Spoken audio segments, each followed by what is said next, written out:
रामायण के कुख्यात खलनायक रावण को अक्सर बुराई और विनाश के प्रतीक के रूप में देखा जाता है। लेकिन क्या होगा अगर हम पौराणिक कथाओं से परे जाकर रावण के चरित्र को एक जटिल और बहुमुखी व्यक्ति के रूप में देखें? क्या होगा अगर हम इस संभावना पर विचार करें कि लंका के राज्य पर शासन करने वाले इस शक्तिशाली राजा में प्राचीन भारत की खंडित भूमि में एकता लाने की क्षमता थी? प्राचीन भारत विविध राज्यों का देश था, जिनमें से प्रत्येक की अपनी अनूठी संस्कृति, भाषा और रीति रिवाज थे। सिंधु घाटी सभ्यता से लेकर मौर्य साम्राज्य के उदय तक यह क्षेत्र लगातार संघर्षों और सत्ता संघर्षों से ग्रस्त रहा। केंद्रीकृत प्राधिकरण की अनुपस्थिति ने निरंतर विखंडन की स्थिति को जन्म दिया, क्योंकि राज्य सत्ता और संसाधनों के लिए प्रतिस्पर्धा करते थे। यह क्षेत्र की भौगोलिक विविधता के कारण विखंडन और भी बढ़ गया, क्योंकि हिमालय, दक्कन का पठार और सिंधु गंगा का मैदान राज्यों के बीच प्राकृतिक अवरोध पैदा कर रहे थे। प्राचीन भारत के लोगों के बीच चल रहे संघर्ष और सत्ता संघर्ष ने एकता की भावना को बढ़ावा दिया। एक आम पहचान या साझा उद्देश्य की कमी ने विखंडन की भावना को जन्म दिया, क्योंकि लोग पूरे क्षेत्र की तुलना में अपने स्थानीय राज्यों के साथ अधिक पहचान रखते थे।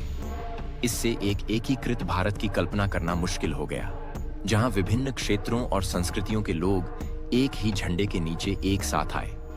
इन चुनौतियों के बावजूद ऐसे कई उदाहरण हैं जहां क्षेत्रीय राज्य साझा लक्ष्यों को प्राप्त करने के लिए एक साथ आए। अशोक के नेतृत्व में मौर्य साम्राज्य का उदय एक ऐतिहासिक घटना है। यह इस बात का बेहतरीन उदाहरण है कि कैसे एक मजबूत नेता किसी क्षेत्र में एकता और समृद्धि ला सकता है। हालांकि ऐसे उदाहरण दुर्लभ थे और आमतौर पर हमेशा संघर्ष और विखंडन की स्थिति बनी रहती थी। इस संदर्भ में प्राचीन भारत में रावण को एक संभावित एकीकृत शक्ति के रूप में देखना दिलचस्प है। एक शक्तिशाली राजा के रूप में रावण अपने असाधारण नेतृत्व कौशल और शासन की गहरी समझ के लिए जाना जाता था। कहा जाता है कि वह एक न्यायप्रिय शासक था, जिसे उसके लोग प्यार करते थे, और उसका लंका राज्य अपनी समृद्धि और सांस्कृतिक उपलब्धियों के लिए प्रसिद्ध था। प्राचीन भारत में शासन और राजकौशल के बारे में रावण का ज्ञान बेजोड़ था। कहा जाता है कि उसमें विभिन्न क्षेत्रों और संस्कृतियों के लोगों को एक साथ लाने और उनके बीच एकता और उद्देश्य की भावना पैदा करने की क्षमता थी।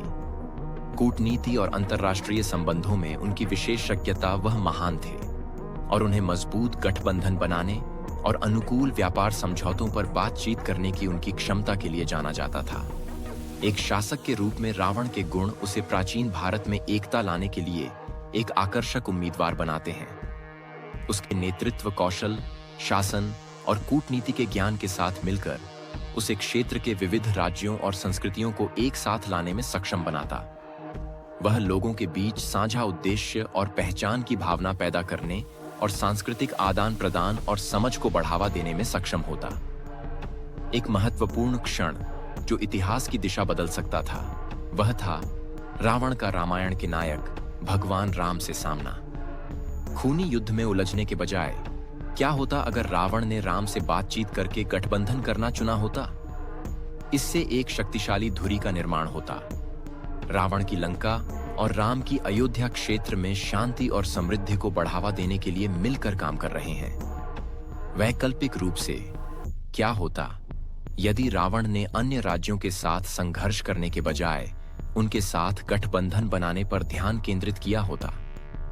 इससे वह शक्तिशाली सहयोगियों का एक नेटवर्क बनाने में सक्षम होता, जो प्राचीन भारत में एकता और सहयोग को बढ़ावा देने के लिए मिलकर काम करते। इस परिदृश्य में रावण के नेतृत्व ने प्राचीन भारत में एकता और समृद्धि का स्वर्ण युग लाया होगा। यह क्षेत्र एक ही झंडे के नीचे एकजुट होता, जिसमें विभिन्न राज्य और संस्कृतियां शांति, व्यापार और सांस्कृतिक आदान प्रदान को बढ़ावा देने के लिए एक साथ काम करती। जब हम इस आकर्षक इतिहास का अन्वेषण करते हैं, तो हमें इसके बारे में पारंपरिक आख्यानों को चुनौती देने के लिए बाध्य होना पड़ता है। रावण की विरासत, उसे एक आयामी खलनायक के रूप में देखने के बजाय हम इस संभावना से जूझ रहे हैं कि वह प्राचीन भारत में एक एकीकृत शक्ति हो सकता था।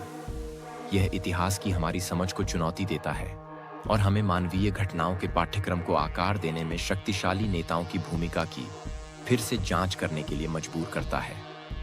अंत में यह विचार कि रावण प्राचीन भारत को एकजुट कर सकता था एक दिलचस्प विचार है जो पारंपरिक आख्यानों को चुनौती देता है और हमें इतिहास को आकार देने में शक्तिशाली नेताओं की भूमिका की फिर से जांच करने के लिए मजबूर करता है। मुझे नीचे टिप्पणियों में रावण की विरासत पर आपके विचार सुनना अच्छा लगेगा और भारतीय इतिहास में प्रभावशाली व्यक्तियों पर मेरा दूसरा वीडियो देखना न भूलें।